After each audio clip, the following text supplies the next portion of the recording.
What is happening, beautiful people of the YouTube? We're back. Road to Prep, episode 11, I believe. I'll need to come up with a new name for the new series ultimately. When prep comes around, at the time of filming this, today's date is the 2nd of January. We are 24 days away from starting our first competitive bodybuilding season, competitive bodybuilding prep, should I say rather. And today we're going to be taking you through a lower session. I'm aware actually the camera is very shaky when I'm driving on the sort of uneven roads, but I'm about to get on the motorway, so it should be fine. We're going to take you through a lower session, as I said.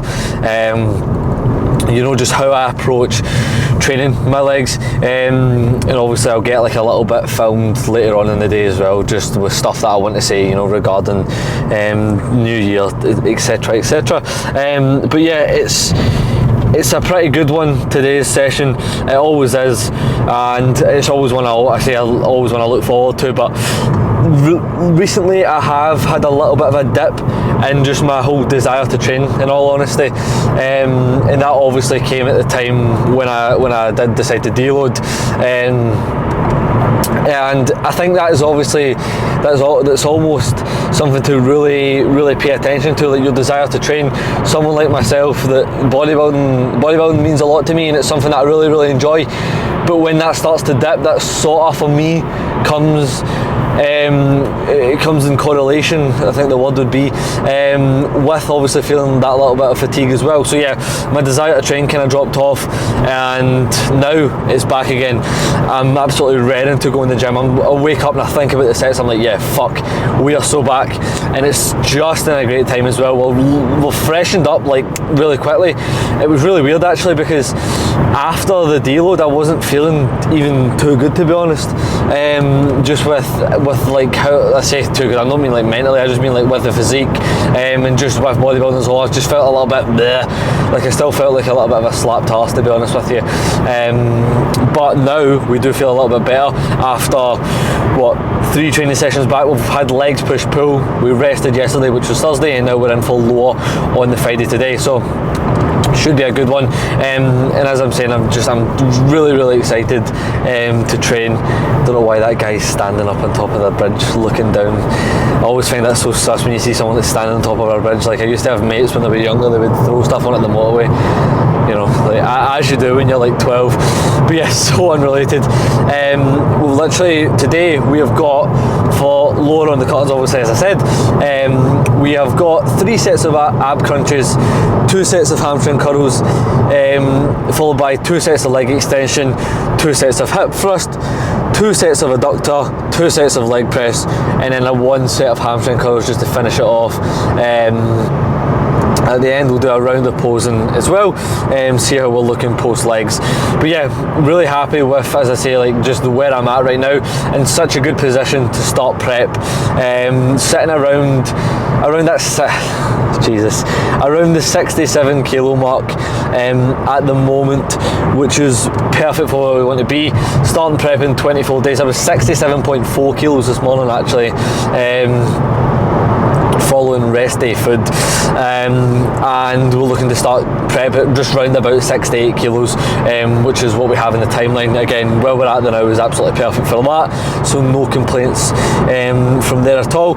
Today we are also going to be filming the podcast, episode 9 of Inside the Process. If you haven't checked that out, I believe you can, there'll be like a link on my channel, maybe, I'm not too sure actually, as I am like a collaborator on that obviously, because it's me and Brandon that do the podcast.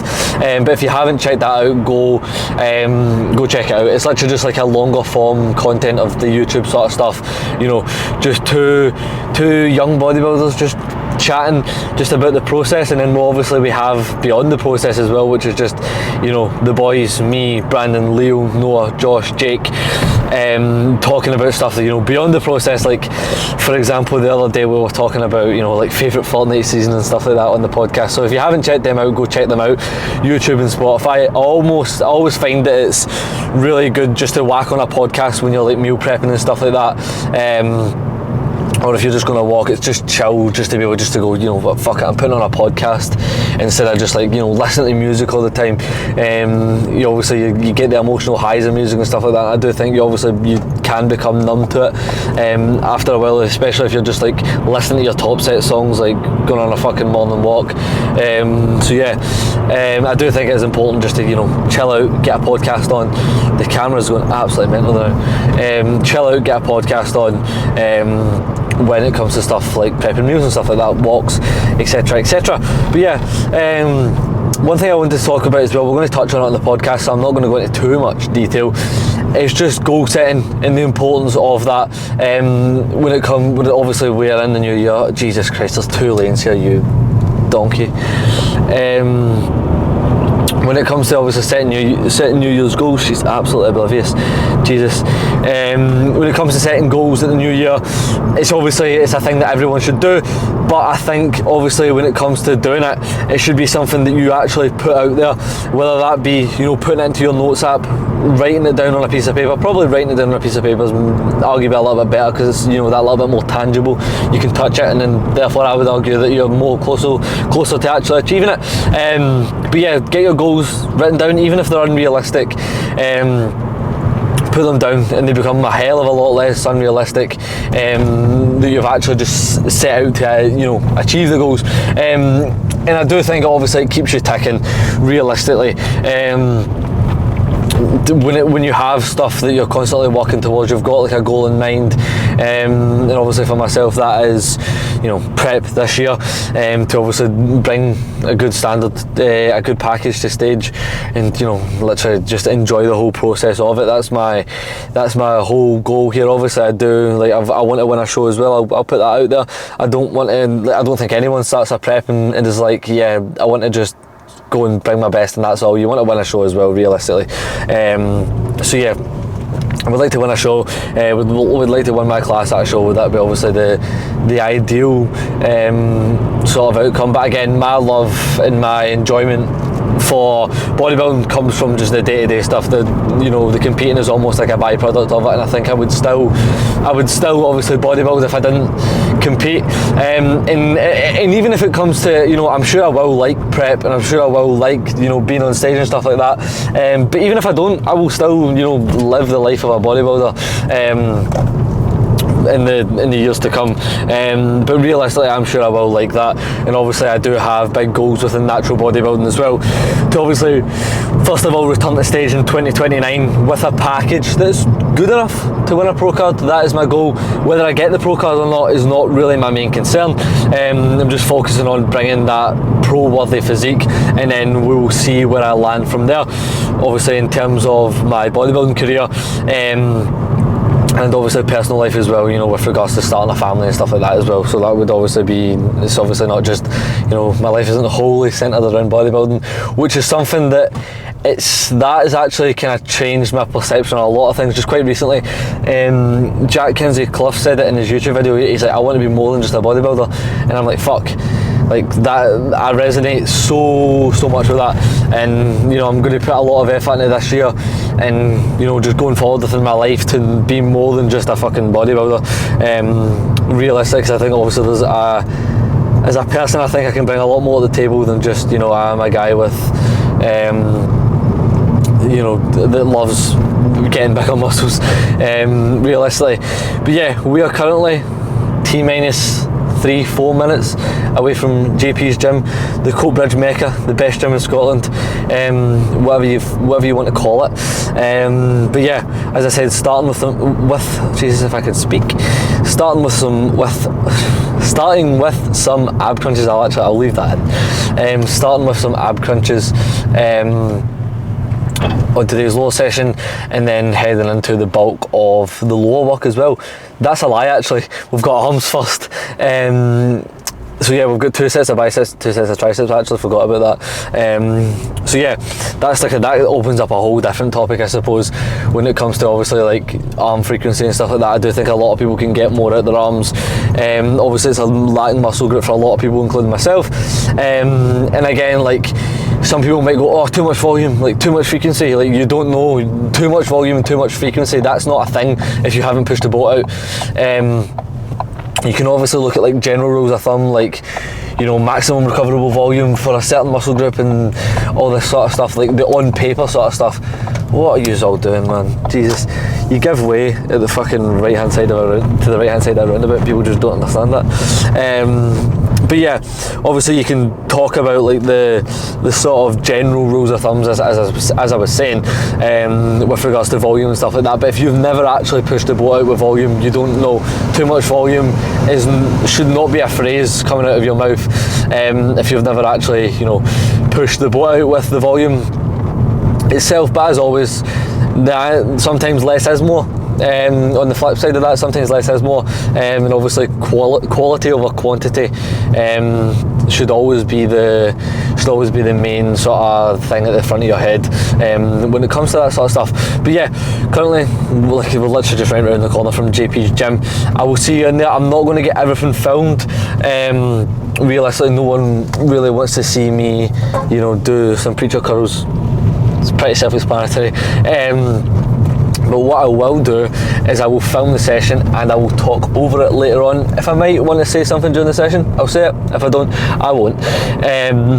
So yeah, that is all for the now. You will speak to future Lewis, future Iswa. You will see from him, see from myself very, very soon. What is happening? We are back. It is me from the future going over lower training clips, and more specifically, I just see I've got the beautiful Mike Mensa t-shirt on the back of my chair. And more specifically, you know, I want to kind of talk about how to approach training if you're just about to head into a deficit. Now, obviously, again, training in the off season, gaining face is very, very fun.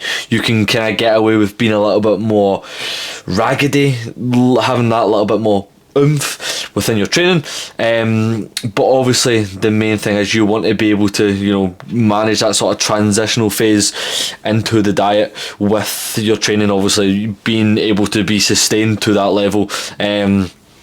So what I'm kind of doing right now, not to say that my training was poor, you know, in the lead up to these, you know, few weeks, but is really, really fine tuning everything within my training, you know, standardizing these pauses in the short, pauses in the lengthened rather, standardizing these pauses in the lengthened, you know, making sure that everything is to a T within my execution, as properly as good as it can be, you know, sending over clips to Josh, looking over clips my own, looking over my own clips myself, you know, literally picking them apart, just to make sure that everything is in the best possible place. So yeah, we are, as of right now, when I was recording the video, we've just had a chance to get back to it now. Today is Monday the 5th. I believe I was recording the lower video on Friday that would be the 2nd, I believe. Yes, that would be the 2nd. So I'm going to go over these lower clips now, you know, literally pick them apart, you know, like, hopefully, you know, give you an insight to what it's like, you know, to have, you know, someone pick training apart. You know, I might pick at things that you might have thought, oh, you know, I maybe wouldn't have looked, you know, for stuff like that. But yeah, you know, even, you know, displaying some of the mistakes that I make within my training. Now, I take, you know, good pride in my training because I care about it. And I put a lot of effort into it to make sure that it is to like a really good fucking standard.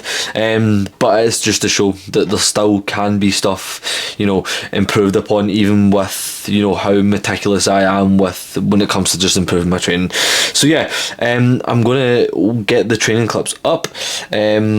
What I'm going to do is I'm actually going to change the camera out a little bit, and then I'll move you so the side, so you can put like the clips up here, and I'll just be sitting over here. So yeah, I'll see you in a little minute. Now, I must say as well, actually, I didn't actually pose post-workout. I normally have just one round post-leg / lower training days, but I did actually have like an absolute disgusting feeling of cramp in my stomach following the Cybex leg press. So yeah, that was the posing was aborted for for the lower session that you're just about to go through. But yeah, we start off on a lower day, as I said, in the car with arms. Again, 3 times frequency. I spoke about this a lot. I speak about it a lot on Instagram, to be fair. If you don't push volume out, if you don't push frequency up with these lagging muscle groups, you're not going to know realistically what too much volume is. That phrase should not be in your vocabulary, in my opinion, if you have never pushed the boat out with, volume, frequency, etc, etc.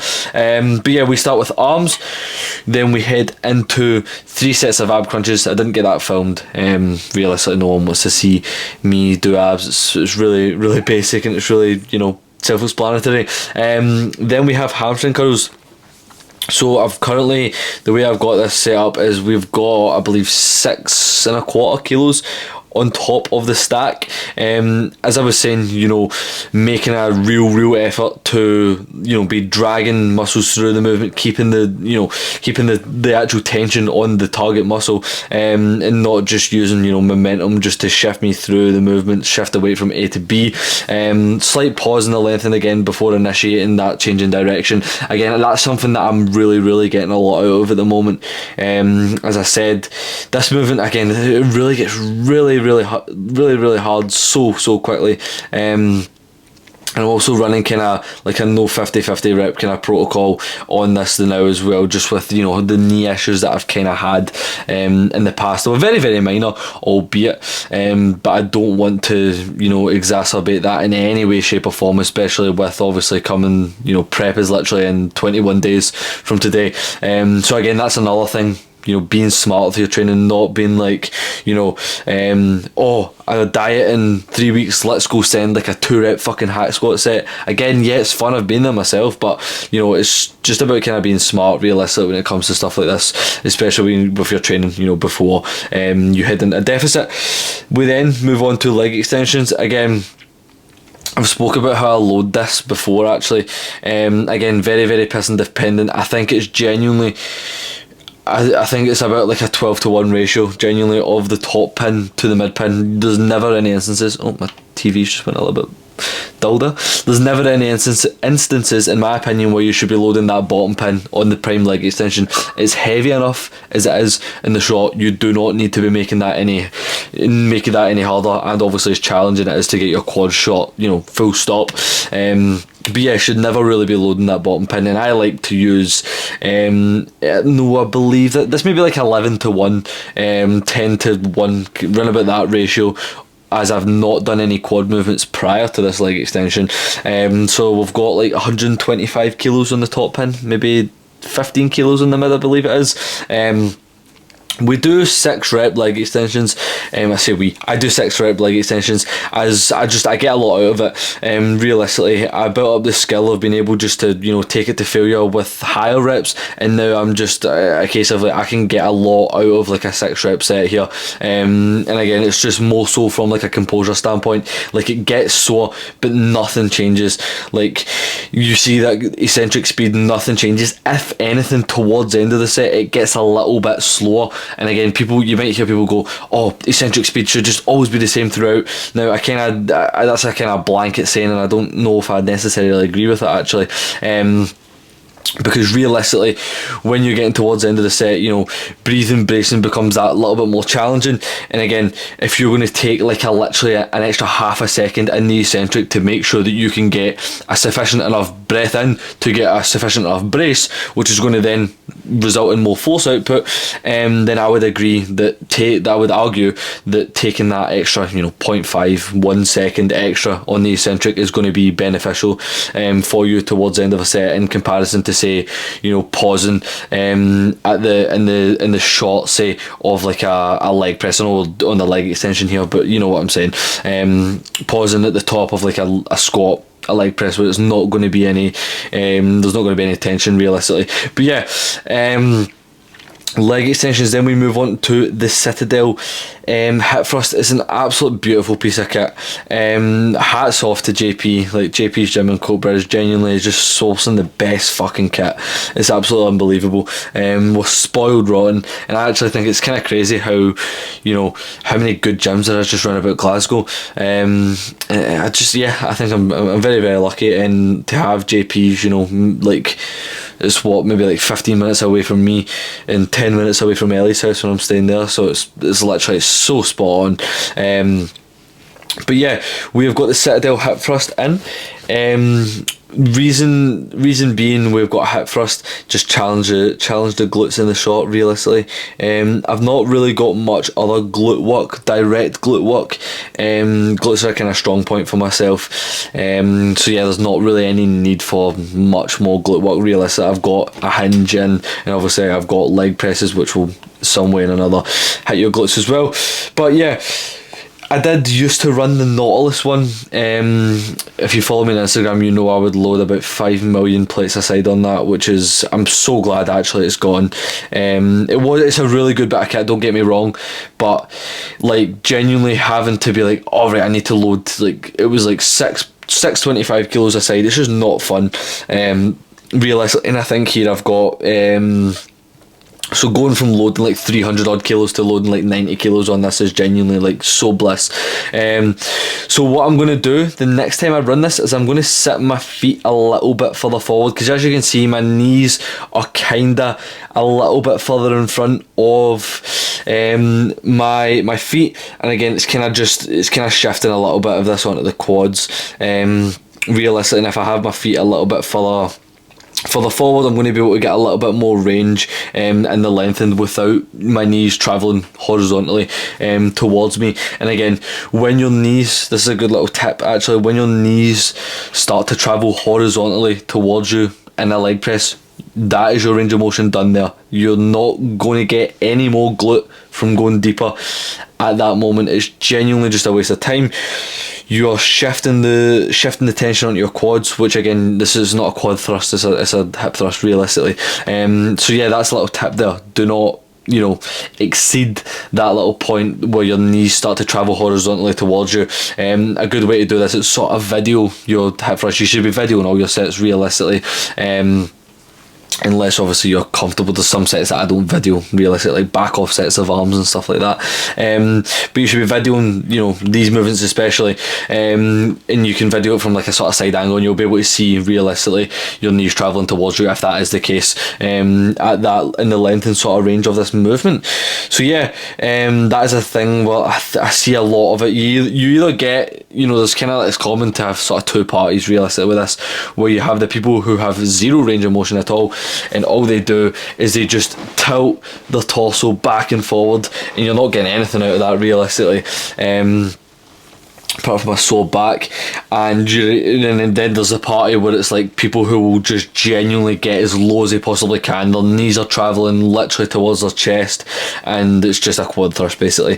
But yeah, that is it for hip thrust. I'm quite passionate about hip thrust, to be honest, because a lot of people butcher it, so it's quite a common one. And then after the hip thrust, we move on to adductor. Again, I'm not going to show that because it's realistic, it's self-explanatory. I think to sort of take into consideration with adductors actually probably is a lot of adductors machines are really light. But make sure you're actually, the weight that you're adding onto the stack, you actually, you know, you're earning the right to move that weight.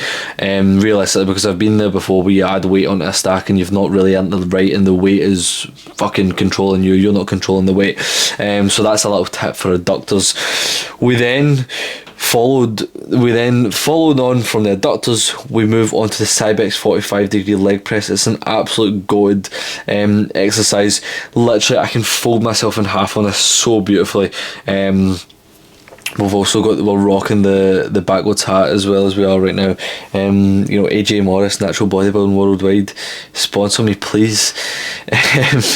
Nah, I like the backwards hat look. I actually thought it was I thought it was a little bit gay, to be honest, until I put it on. I was like, I dig this. But yeah, leg press, again, I've kind of switched, chopped and changed a little bit with my execution here a little bit, and again, this is going to be a sort of valuable takeaway, I think, for a lot of people.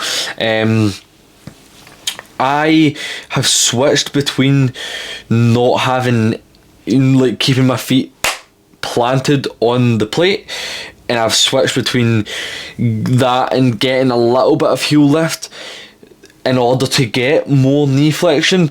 But what I have learned from that is more knee flexion does not always mean better. Realistically, you can always get more knee flexion, but what you are sacrificing with that, for most sort of circumstances, is load, and you don't want to be getting to a point where you've got one plate on the side of the leg press but you're absolutely folding yourself in half like a deck chair. Again, it's just about finding that sort of medium balance in between, and like a lot of things within bodybuilding, physique development, etc., will be, that fine medium, and that's where I do sort of place myself, and I like to sort of find myself trying to take the best of both worlds, realistically. So what I am running now for the foreseeable is there's no heel lift, but there is a fucking shit ton of knee flexion because of how low my feet are placed on the pad. You'll be able to see this right now anyway.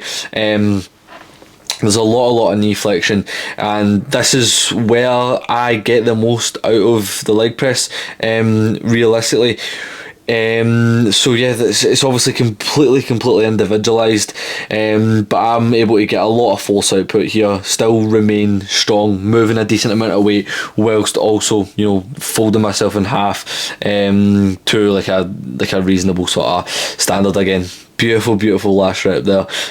Expect nothing less on this leg press. We then finish off the session with one set of lying hamstring curls. I don't know if YouTube's going to actually take this down. Jesus Christ, it's a fucking awful angle. But I just wanted to see what the hammies look like when they're in action. But instead, it just looks like me in a pair of shorts. It just looks unbelievable. I don't think YouTube's the right place to be uploading that, to be honest. But yeah, here we are.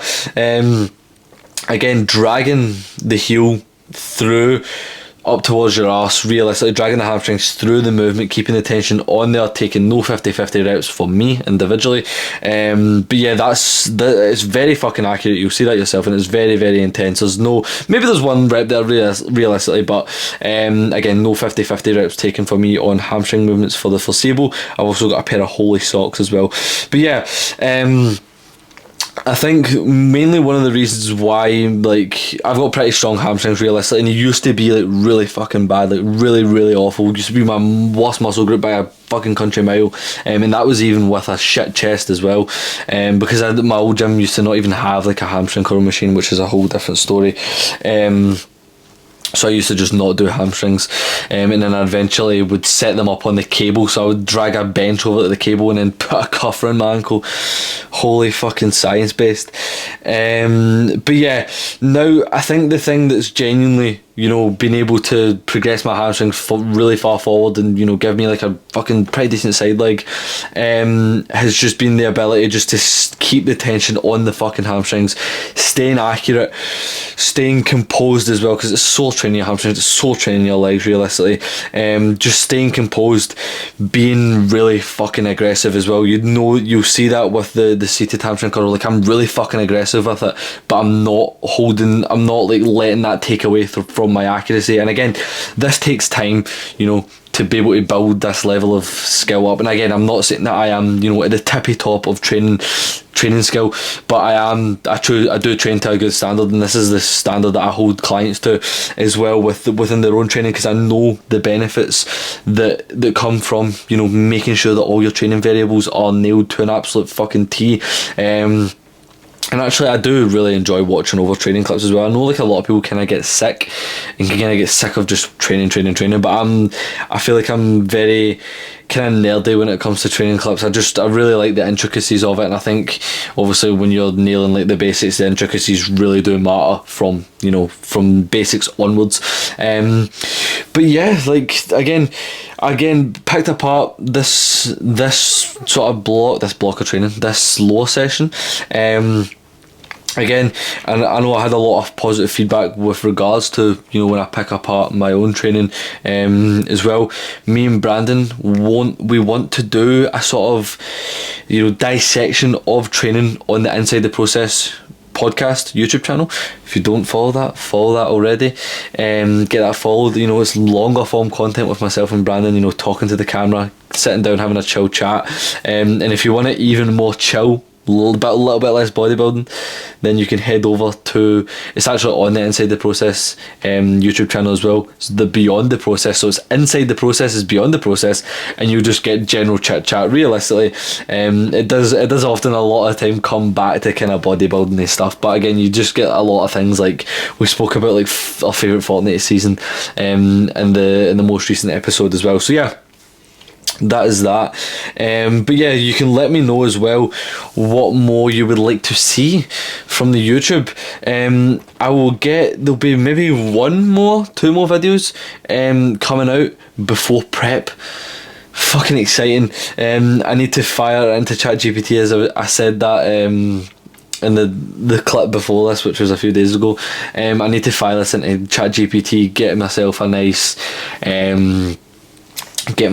name for the YouTube series, and you can let me know what more stuff you would like to see on the YouTube as well. But yeah, I do believe that is all for today. What is happening? We are back after analysing today's lower clips.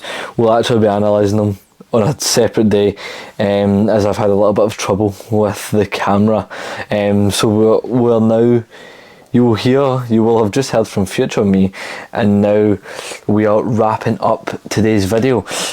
Myself and Brandon, we filmed Inside the Process, episode 9.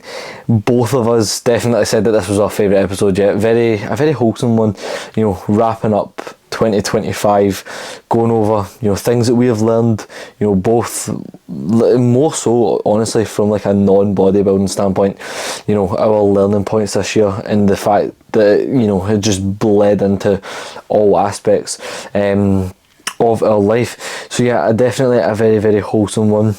You know, talking about goal setting as well, it's obviously very prevalent at this, you know, time of year. Everyone's setting goals. We spoke a little bit about the goals that we have for ourselves, and what we look forward to in the coming year. So yeah, I will see you soon. This is the end of, I was just about to say, this is the end of this series. There will be two more videos in the Road to Prep series. It's kind of crazy actually. I remember sitting in the car just going, this is episode 1 of Road to Prep, and you know, sort of running over the fact that it might be, I literally said it could be like really long, obviously, because we didn't know whether I was going to be competitive enough. Realistically, we still don't know, but we didn't know whether, if my physique was going to be up to standard realistically. And now we're obviously at that point where I've made like a good amount of progress over the past year, and you know, we're about to go into stage, and I look forward to documenting that thoroughly on here. And as always, you know, transparency, honesty is at the forefront of everything. You know, showing the highs of preps, which I, you know, hope to experience, and also, you know, showing the lows as well, because realistically that's all just part of the process, and that's what me and Brandon were kind of speaking about again today. You know, just being able to see, not only, you know, get through the hard times, because realistically everyone deals with shit, but also being able to, you know, seek out the positives and learn from, you know, if it even might be mistakes that you make and stuff like that as well. But yeah, I need to figure out a name for the next series, the prep series. Might just fire it into ChatGPT, to be honest. Will save me some brain thinking on that sort of standpoint. But yeah, that is all for episode 11, I believe, of Road to Prep. I hope you took something away from this with regards to the training analysis, and obviously that is the standard that I hold myself to, the standard that I hold clients to, etc, etc. With regards to obviously training clips, as I will always say, it's going to be the biggest driver in how much progress you can actually make. So yeah, that is all from me, and I will speak to you in the next one.